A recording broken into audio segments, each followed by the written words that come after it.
What's going on, everyone, and welcome to Movie Emporium's movie review of Words on Bathroom Walls, the newest film from director Thor Freudenthal, great name, and is based off the book from Julia Walton. Before we begin, please hit that subscribe button to join Movie Emporium, hit that notification bell at the top to find out what's coming next. Hey, if you like this video, cool, hit that like button, as well as comment below on any video you watch, including this one. So Words on Bathroom Walls is the story of Adam, who's played by Charlie Plummer, and Adam is a character who has psychosis issues. He is a mentally unstable character.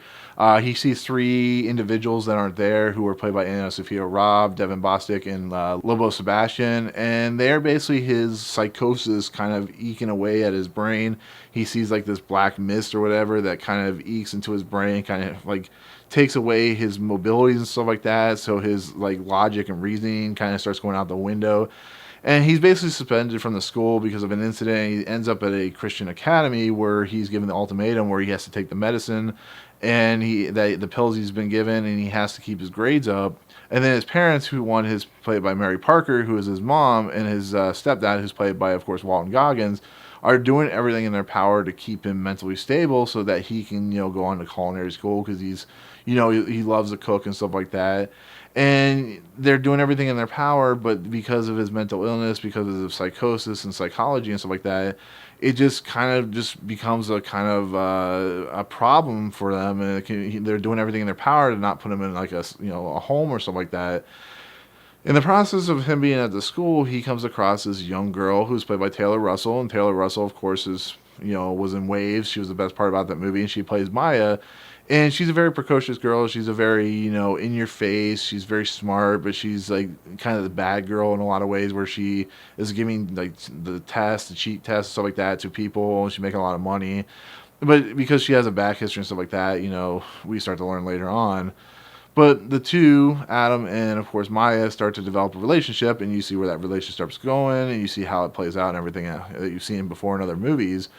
But the movie, in a nutshell, is a story of just one character trying to overcome obstacles, kind of like Russell Crowe's character did in A Beautiful Mind.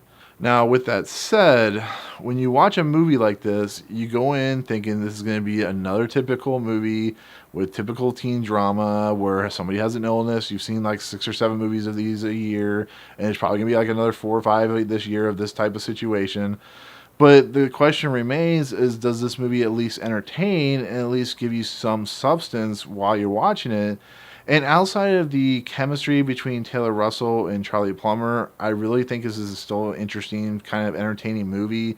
Just on the simple fact that Thor Freudenthal really kind of takes to heart the character of Adam himself and what he's having to deal with, to show his mother and the agony that she has to go with, to show a character like Walton Goggins, who you kind of, because we're dealing with Adam's mind and stuff like that, we really started to have a feeling that there's more to Walton Goggins' character than just being a bad guy and trying to eke his way into his mom's life, Adam's mom's life and stuff like that. And you start to see that Walton Goggins' character is not as bad as he looks.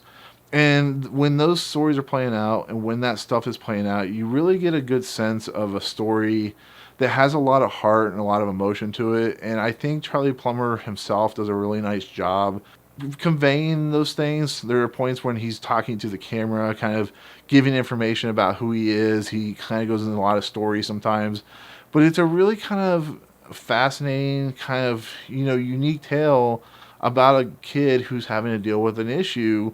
And I kind of enjoyed the movie. I really did. But like I said, when it gets into the Taylor Russell stuff with, Charlie Plummer, it really feels stilted. It really feels like a typical teen drama with an issue. And I don't feel anything for their characters. I really didn't like what Taylor Russell was doing in this movie. And that's just coming from my point of view. A young girl or a young teen that goes and watches this movie might feel differently between those two characters.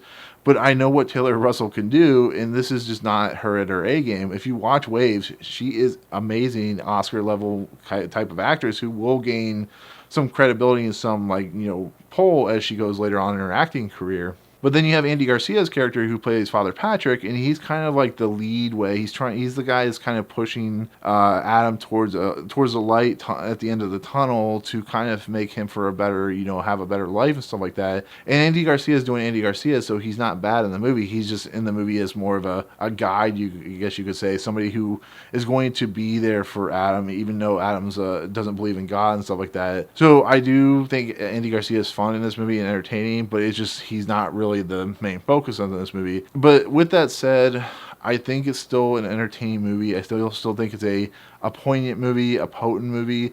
I just think when it comes to relationships in this movie, when it does come to some of the darkness of the material, it does get a little weighty, it does get a little schmaltzy and kind of melodramatic in a lot of points. I think when like the bullies pop up in this movie, they're a little too over the top, and if you got rid of them and kind of threw them out the window and just never had them in the movie, I think the movie could have played better. But overall, I think Words on Bathroom Walls is still an entertaining movie. I still think it does a nice job with this material, and I think it's still something that you could enjoy yourself and kind of be uplifted with this tale that it eventually plays out to becoming. So yeah, I was surprised. I didn't think I would like this movie as much as I did, but you know what? If you have any interest in this movie and you like these types of movies, I think you'll thoroughly enjoy it. So that's it. That's my take on Words on Bathroom Walls. Thank you so much for watching. Let me know in the comments below when you do watch this. This movie doesn't come out until Friday, so this is an early screening. But if you do watch it, let me know in the comments below. But otherwise, hit that subscribe button to join Movie Emporium if you enjoy my channel. Hit that notification bell at the top to find out what's coming next. And if you like this video, cool. Hit the like button. If you dislike it, it is what it is. Otherwise, I'll see you guys on the next video. Peace out.